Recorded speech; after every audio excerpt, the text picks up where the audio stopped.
વલસાડ જિલ્લાના પારડી રેલવે સ્ટેશનના યાર્ડમાં અચાનક આગ ભભૂકી ઉઠી હતી. ફોમ અને લેધરના વેસ્ટનો જથ્થો આગની ચપેટમાં આવી જતા નાસભાગ મચી ગઈ હતી.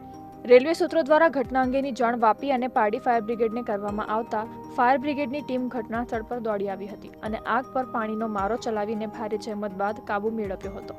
આ આગ કયા કારણોસર લાગી હતી તે તપાસનો વિષય બની ગયો છે.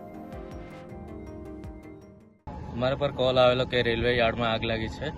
તો અમે તરત ગાડી લઈને અહીંયા પહોંચ્યા. તો અહીંયા આવીને જોયું વેસ્ટેજ કચરો હતો. અમે આગને કાબૂ કરવાની ટ્રાય કરી છે અને વાપીથી પણ ફાયર બ્રિગેડ આવી ગઈ છે. લાગવાનું કારણ તો ખબર નથી, પણ વેસ્ટેજ કચરો જ છે બધો. હાલ તો કંટ્રોલમાં છે અત્યારે.